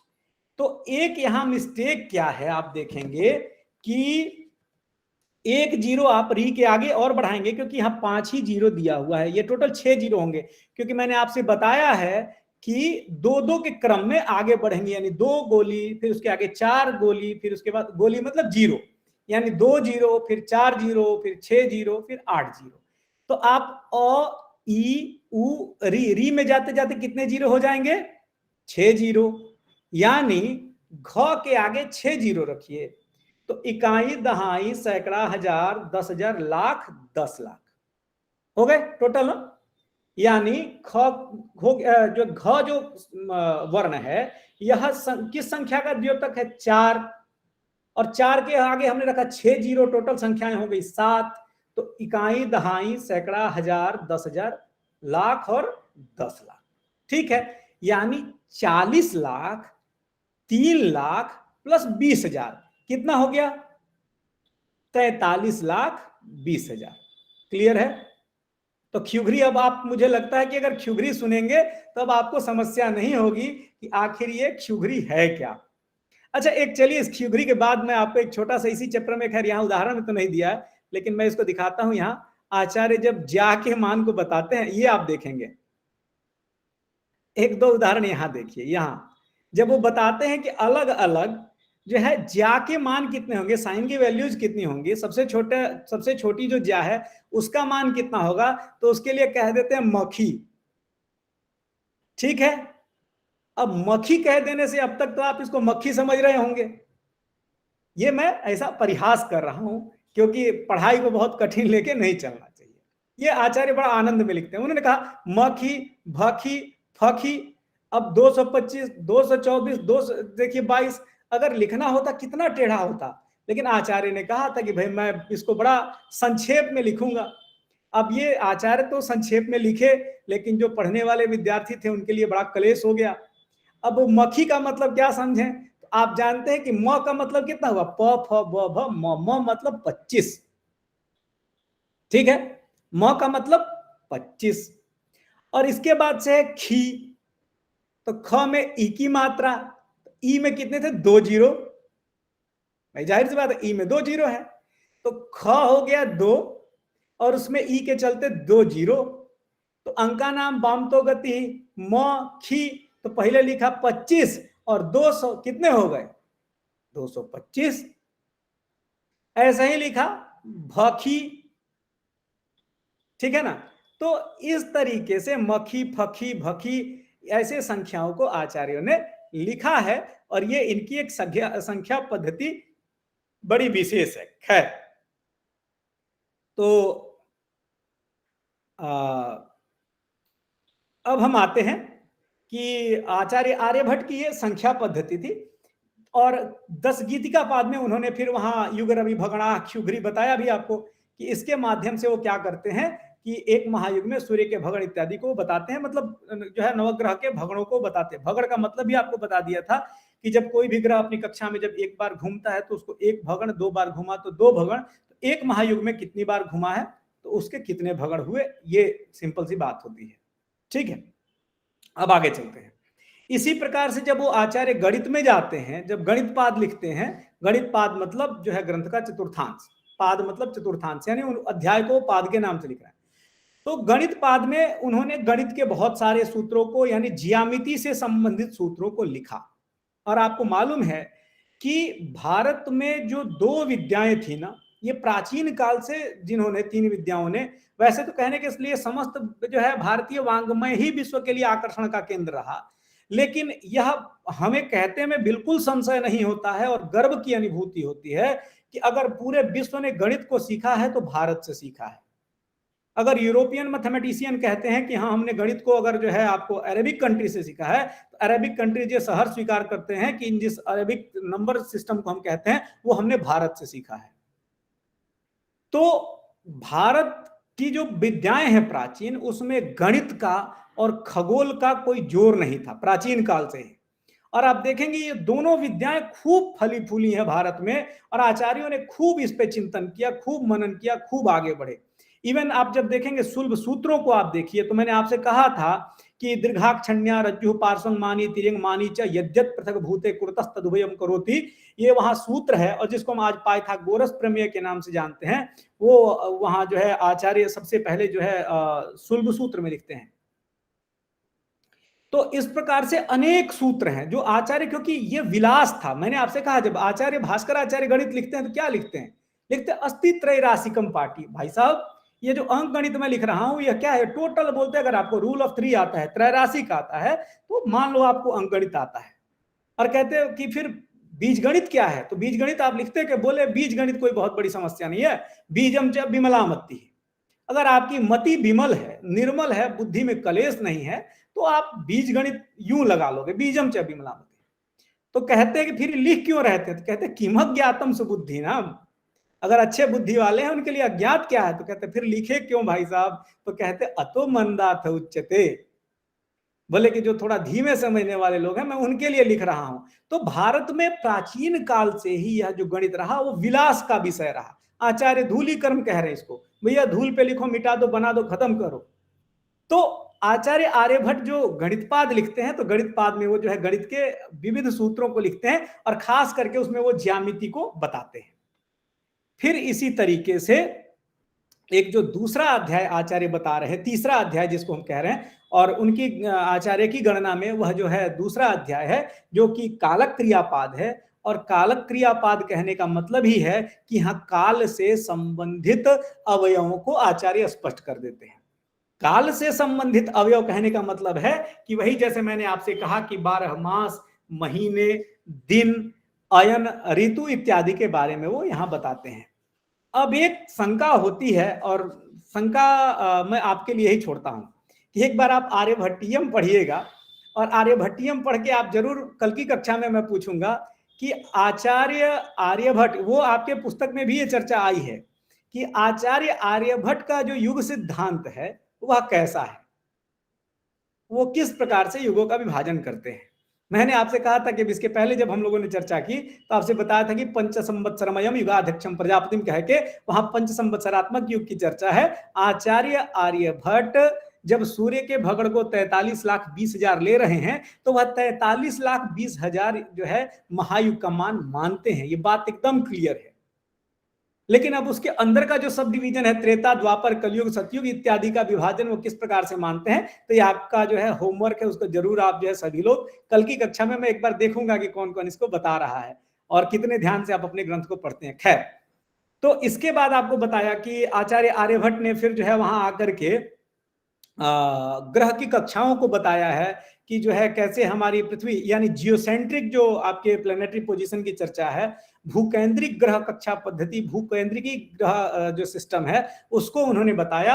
और फिर इसके बाद से जो है आ जाते हैं आपको गोलपाद में, और गोलपाद में आने के बाद से आचार्य क्या करते हैं कि जो हमारे पास एस्ट्रोनॉमिकल मैपिंग के जो यूनिट्स है, जो मैं आपसे बार बार चर्चा करता हूं कि जब उसको आप निरंतर अभ्यास करते हैं तो अभ्यास करने के बाद मति बुद्धि जो आपकी जो है वह खगोल में तीव्र होती है, तो वो आकर के यहाँ गोलपाद बताते हैं। और गोलपाद में ही बहुत सारे अभी तथ्यों को स्पष्ट करते हैं, उनको मैं आगे अलग अलग करके चर्चा करूंगा कि वो कैसे इन फैक्ट्स एंड फिगर्स को बता रहे हैं। अब यहाँ क्या हो रहा है, आपसे बताया था कि इनका विशेष योगदान क्या है आचार्य आर्यभट्ट का। वैसे तो पूरा आर्यभट्टियम ही जब आता है तो आने के बाद से मैंने आपसे कहा था कि आर्यभट्टियम और जो वेदांग ज्योतिष है इसके बीच में एक बहुत बड़ा गैप है। तो इस बहुत बड़े गैप में बहुत पुस्तकें नहीं प्राप्त होती हैं, बहुत सिद्धांत नहीं प्राप्त होते हैं। तो स्वतंत्र रूप में जो गणित, कालक क्रिया और गोल पे जो काम है वो सर्वप्रथम आचार्य भास्कर का ही प्राप्त जो है ग्रंथों के आधार पे स्पष्ट होता है तथ्य जो है। अब यहाँ आचार्य आर्यभट्ट आप जानेंगे कि स्थानीय मान पद्धति यानी दशमलव पद्धति, डेसिमल जो सिस्टम है, वो डेसिमल सिस्टम को ही सबसे पहले आचार्य जो है बताते हैं। और हमारे यहाँ कई बार ये कहा जाता है कि शून्य के आविष्कार का श्रेय आचार्य आर्यभट्ट को जाता है। ये एक तर्क और बहुत ज्यादा रिसर्च और विवाद का विषय है, मैं इस पे नहीं जाऊंगा, क्योंकि आचार्य आर्यभट्ट स्वतंत्र रूप से ऐसा नहीं था कि पहली बार शून्य का प्रयोग कर रहे थे, क्योंकि मैंने आपको बताया कि इसके पहले एकम च, दशम च, दशम च, शतम च, सहस्त्रम, चायुतम जो ये संख्या पद्धति आ रही है, अगर डेसिमल सिस्टम नहीं होता तो आचार्य को 1, 10, 100, 1000 और 10,000, लाख, 10 लाख बताने की आवश्यकता क्या पड़ती। कई लोग कहते कि नहीं, संख्याओं को लिखने की लिपि नहीं थी।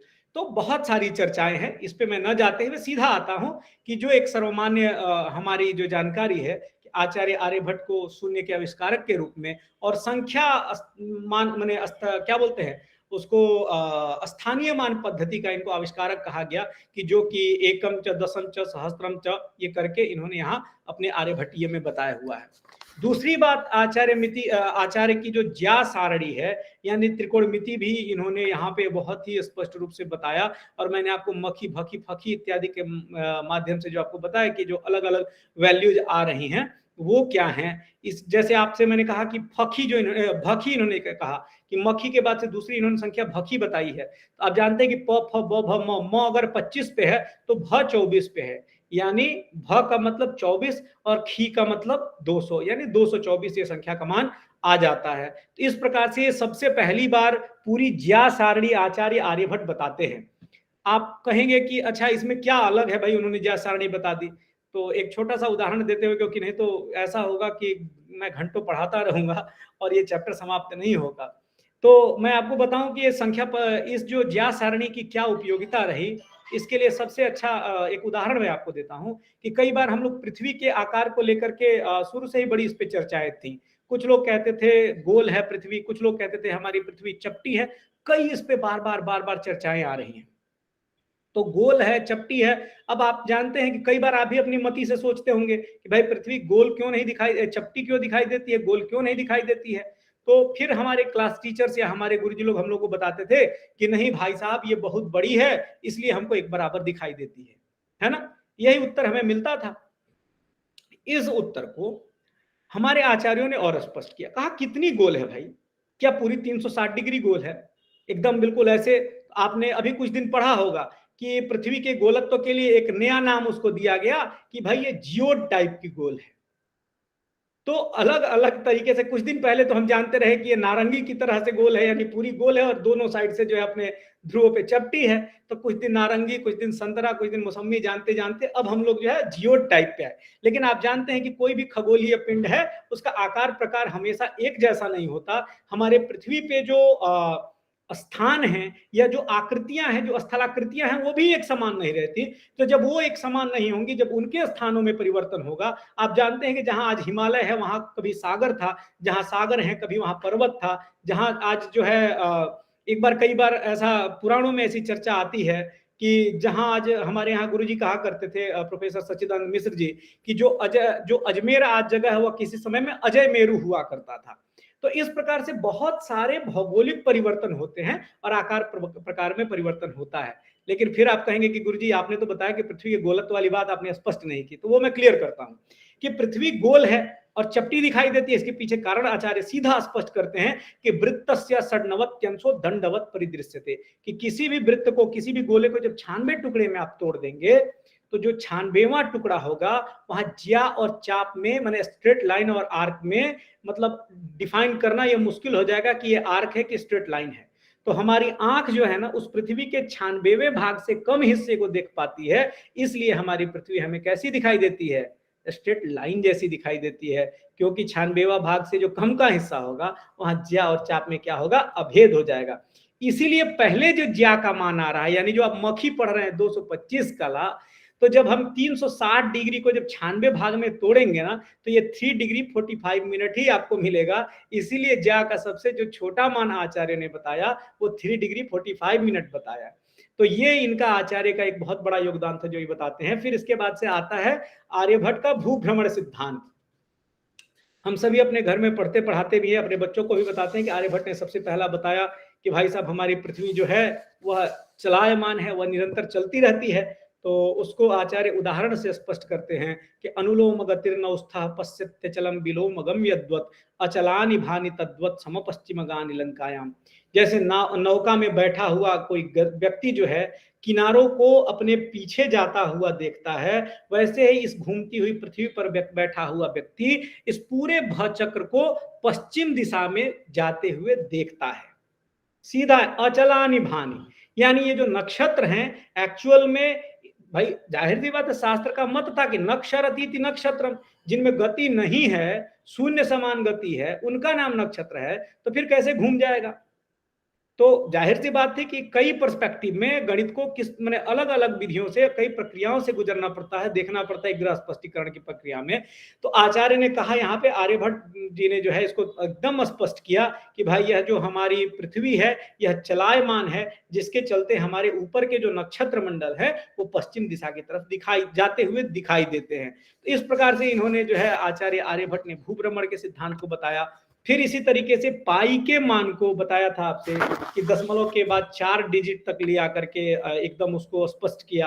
फिर भू परिधि को यानी एक्चुअल आपके पृथ्वी का जो है, पृथ्वी की परिधि कितनी है उसको बताया। और पहली बार आचार्य आर्यभट्ट वो आचार्य थे, इसके पहले वेदों में भी कई बार चर्चाएं आती हैं, लेकिन आर्यभट्ट ने बिल्कुल स्पष्ट रूप से जो है ग्रहण का कारण बताया।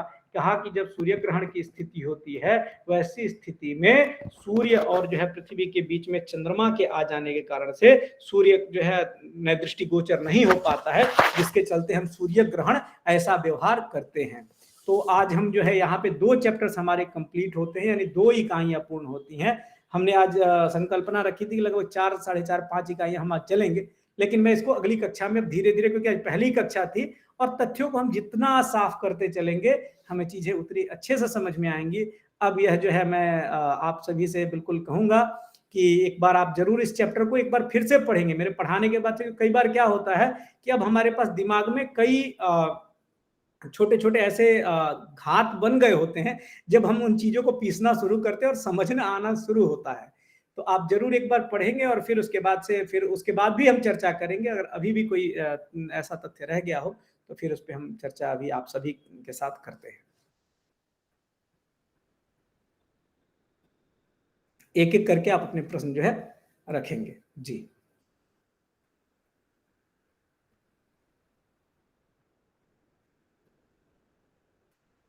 जी हाँ, बताएं प्रियांशु जी। प्रणाम गुरुजी। हाँ प्रणाम। सर मुझे किसी ने Aryabhatiyam Indian national science academy की रिकमेंड की थी, तो अगर आपको उसकी जानकारी हो वो हम ले सकते हैं। देखिए आर्यभट्टियम की मैंने आपसे कही शुरू में ही 2-3 इसकी कमेंट्रीज इंग्लिश की भी अच्छी है, जो वहाँ इंडियन नेशनल साइंस एकेडमी यानी इनसा से जो छपी है वो भी अच्छी है। और आपको इसकी जो सबसे अच्छी टीका जो एक मानी जाती है ट्रेडिशनल संस्कृत में जो पढ़ाते हैं हम लोग, तो एक भट्ट परमेश्वर की टीका है, उसकी हिंदी भी आती है, तो वो दोनों आप ले सकते हैं। और दोनों ही मुझे लगता है कि ऑनलाइन इंटरनेट आर्काइव पे उपलब्ध है, तो आप उनको सॉफ्ट कॉपी में भी लेके पढ़ सकते हैं। आर्यभट्टियम की बहुत सारी टीकाएं हैं और बहुत सुंदर ग्रंथ है। ठीक, धन्यवाद।